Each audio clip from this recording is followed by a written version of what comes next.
Hello दोस्तों, मैं रोहित स्वागत करता हूं आपका आज के इस वीडियो में। तो दोस्तों, आज के इस वीडियो में हम एक्सरसाइज नंबर 8.1 की बात करने वाले हैं, यानी कि एक्सरसाइज 8.1 को सॉल्व करने वाले हैं। तो दोस्तों, सबसे पहले एक्सरसाइज 1 को सॉल्व करने के लिए उसमें हमें पाइथागोरस प्रमेय का यूज है। उस पाइथागोरस प्रमेय को समझना पड़ेगा। आखिर ये पाइथागोरस प्रमेय है क्या, ये कैसे यूज होता है, कब यूज होता है। तो फ्रेंड, पाइथागोरस प्रमेय की बात करें तो ये होता है एक ट्रायंगल के अंदर। अगर हमारे पास कोई ट्रायंगल हो, एक समकोण त्रिभुज हो, ये हमारा पास कोई एक समकोण त्रिभुज है जिसका नाम है ABC, और कोण B जो है हमारा यहाँ पे 90 डिग्री है। कोण B हमारा 90 डिग्री है। यहाँ पे हमारे पाइथागोरस प्रमेय में हमें कर्ण, लंब और आधार का चयन करना होता है। आखिर लंब क्या होता है, आधार क्या होता है और कर्ण क्या होता है। अगर यहाँ पे हम इसके लिए हम एक समकोण त्रिभुज लेंगे। समकोण त्रिभुज यानी 90 डिग्री के सामने वाली जो भुजा होती है, 90 डिग्री के सामने वाली भुजा हमेशा कहलाती है कर्ण। यह त्रिभुज की हमेशा कर्ण भुजा कहलाएगी। और अगर बात करें हम लंब की, लंब हम उस भुजा के सापेक्ष या उस कोण के सापेक्ष लेते हैं जिस कोण का हम बात कर रहे हैं। यदि हम कोण C की बात कर रहे हैं तो C के सामने वाली भुजा हमेशा लंब रहेगी और बची हुई भुजा हमारी आधार हो जाएगी। अगर हम कोण A के सापेक्ष बात कर रहे हैं, यानी कोण A की बात कर रहे हैं, इसके लिए हम दूसरा ट्रायंगल बना के समझाना चाहते हैं। ये हमारे पास कोई दूसरा ट्रायंगल है, सेम वही ABC, जिसमें B समकोण है। यहाँ पे समकोण यानी कि 90 डिग्री के सामने वाली भुजा हमेशा कहलाएगी कर्ण। ये हो गई कर्ण। और हम बात कर रहे हैं कोण A की।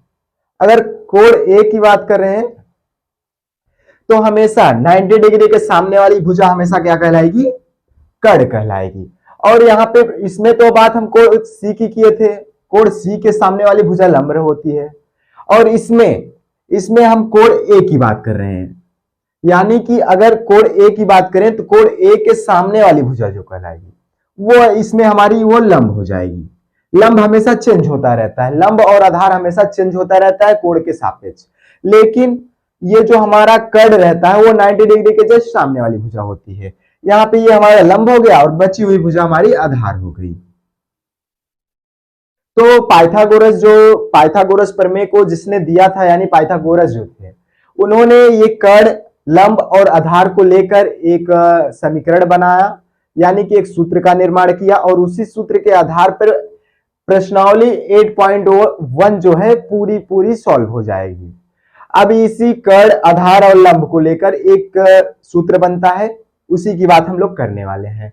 यानी कि अगर बात करें हम सब पाइथागोरस प्रमेय की, पाइथागोरस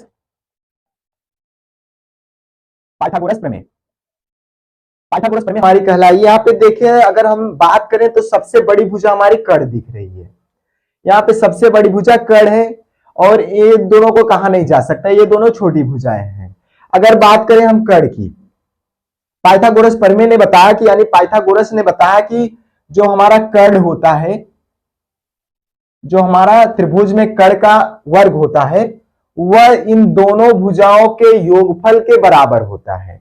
यानी कि छोटी भुजाओं का योगफल अगर हम लोग योग निकाल लेंगे तो वो कर्ण के बराबर हो जाएगी। यहाँ पे कर्ण का स्क्वायर बराबर होता है हमारा लंब का स्क्वायर प्लस का आधार का स्क्वायर, प्लस का आधार का स्क्वायर। अगर ट्रायंगल ABC की हम लोग बात करें तो यहां पर हमारा जो कर्ण है ये AC हो जाएगा, यानी कि इसको लिख सकते हैं AC का स्क्वायर इक्वल में लंब हमारा AB है तो यहां पे AB का स्क्वायर प्लस का आधार हमारा BC है तो यहां पे BC का स्क्वायर हो जाएगा। और अगर इस साइड का, यानी कि कर्ण के स्क्वायर का स्क्वायर अगर हम लोग हटा देंगे, यहाँ पे स्क्वायर क्या कर रहे हैं हम लोग हटा दे रहे हैं, यानी कि AC की, केवल AC की बात कर रहे हैं, यानी केवल कर्ण की बात कर रहे हैं। केवल कर्ण की बात करें यानी कि यहाँ पे स्क्वायर हम लोग हटा दिए हैं तो यहाँ पे लग जाएगा अंडर रूट। अंडर रूट लग जाएगा तो यहाँ पे हो जाएगा AB का स्क्वायर प्लस का BC का स्क्वायर। यही जो है हमारा यही पाइथागोरस प्रमेय कहलाती है। इस यहाँ पे इसको भी लिख सकते हैं आप पाइथागोरस प्रमेय के आधार पे, ये भी है। और मेन इक्वेशन की बात करें तो ये हमारा पाइथागोरस कहलाता है। यानी कि अगर कड़ की बात करें, कड़ का स्क्वायर बराबर होता है लंब का स्क्वायर प्लस का आधार का स्क्वायर। इसी पर बेस हमारा एक्सरसाइज नंबर 8.1 पूरा का पूरा है। पाइथागोरस प्रमेय के बाद हम सब देखेंगे कि एक्सरसाइज 8.1 में क्या क्या यूज हो रहा है। यानी कि अगर हम लोग एक्सरसाइज 1 को अगर सॉल्व करेंगे तो उसमें हम लोग को साइन का वैल्यू चाहिए, कॉस का वैल्यू चाहिए, टेन का, कॉट का, सेक का, कोसेक का, ये इन सब का मान चाहिए। आखिर ये साइन बराबर क्या होता है, कॉस बराबर क्या होता है, टेन बराबर, कॉट बराबर, बाकी जो 6 ट्रीटमेंट है इसमें उन सब का मान क्या होता है उसके बारे में हम लोग इसमें डिस्कस कर लेते हैं पहले। तो उसके बाद हम लोग एक्सरसाइज को सॉल्व करेंगे। यहाँ पर हम एक ट्राइंगल ले रहे हैं एबीसी, समकोण ट्राइंगल है एबीसी जिसमें कोण भी 90 डिग्री है। अगर हम बात करें साइन की, साइन ए की, नहीं तो साइन ए की बात कर रहे हैं यहाँ पे हम लोग, साइन ए की। यहाँ पे ए की जगह पे थीटा भी आप लिख सकते हो, ए की जगह पे कुछ भी लिख सकते हो, वो आपके क्वेश्चन के हिसाब से देगा कि किसका मान आप लोग फाइंड करना चाहते हैं। यहाँ पे हम लोग बात कर रहे हैं साइन ए की। एक फार्मूला होता है, बहुत प्रचलित फार्मूला है जिसको बोलते हैं लाल बटे कक्का। लाल बटे कक्का के हिसाब से हम लोग सारे फॉर्मूलों को बड़े आसानी से सॉल्व कर देंगे। यहाँ पे हम लोग बात करें साइन की तो ये लाल बटे कक्का यानी कि L4 होता है लंब एंड K4 होता है कर्ण। यानी कि साइन ए की अगर बात करें तो यहां पे हो जाएगा लंब अपॉन का कर्ण। ये साइन थीटा यानी साइन ए की वैल्यू होती है। अब बात करें हम लोग कॉस की, कॉस ए की बात करें तो ये बीच वाला जो वैल्यू हो वो कॉस की वैल्यू होती है, यानी कि आधार बटा कर्ण। कॉस ए इक्वल में होता है आधार बटा कर्ण। और बात करें tan की, tan ए इक्वल में ये लास्ट वाला जो बचा है वो tan की वैल्यू हो जाती है, यानी कि लंब बटा आधार।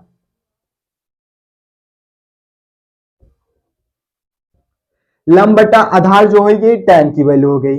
अब ये जो हमारा तीन तीन फाइंड हो गया, बाकी का बचा हुआ जो 3 है यानी कॉट, सेक एंड कोसेक, इन तीनों का उल्टा होता है। जस्ट अपोजिट अगर कर देंगे हम लोग, tan का अपोजिट करेंगे तो कॉट मिल जाएगा, कॉस का अपोजिट करेंगे सेक मिल जाएगा, एंड साइन का अपोजिट करेंगे तो कॉस मिल जाएगा। यानी कि अगर हम लोग बात करें यहाँ पे कॉट की, कॉट ए इक्वल में हमारा हो जाएगा यानी कि tan ए का उल्टा, यानी कि आधार बटा लंब, आधार बटा लंब। ये हमारा हो गया कॉट की वैल्यू। अब बात करें सेक की, यानी कि कॉस का उल्टा सेक होता है। यहां पे लिख सकते हैं सेक ए इक्वल में कर्ण बटा आधार, कर्ण अपान का आधार। और बात करें हम लोग कोसेक की, यानी कोसेक जो होता है हमारा साइन का जस्ट अपोजिट होता है। यहाँ पे कोसेक की अगर बात करें हम लोग कोसेक ए की तो यहाँ पे साइन का अपोजिट यानी कि कर्ण बटा लंब हो जाएगा, ये कर्ण अपान का लंब। ये हमारा हो गया पूरा का पूरा sine cos tan cot sec, बाकी जितने भी साइन के, कोसेक के, टेन के, कॉट के मान है यही सब है। ये फार्मूला, ये जो हमारा 6 फार्मूला है इसको आप लोग लर्न कर लीजिएगा। और ये वाला एक, अगर आपने ये दोनों फार्मूले बढ़िया से तैयार कर लिए तो एक्सरसाइज नंबर 8.1 और एक्सरसाइज क्या पूरी प्रश्नावली जो है 8 की पूरी प्रश्नावली सॉल्व हो सकती है। बस इसी फार्मूले पर पूरी प्रश्नावली बेस्ड है। तो आई होप कि आपको ये जो है साइन, कॉस, टेन, कॉट, सेक, कोसेक की वैल्यू और ये पाइथागोरस प्रमेय, कर्ण कैसे चूज करते हैं, लंब कैसे चूज करते हैं, आधार कैसे चूज करते हैं, ये सब बड़ी होपली यानी कि बहुत ही आसानी तरीके से समझ में आया होगा। अगर आपको ये सब समझ में आया हो तो वो तो आपके लिए बहुत बढ़िया है। अगर न समझ में आया हो, कोई डाउट हो तो हमें कमेंट बॉक्स में आप पूछ सकते हैं। तो दोस्तों आज के लिए इतना ही। अब मिलेंगे एक्सरसाइज नंबर 8.1 के प्रश्न में कि एक्सरसाइज नंबर 1 के प्रश्न कैसे सॉल्व होंगे। बाकी आज के लिए इतना ही। वीडियो देखने के लिए धन्यवाद।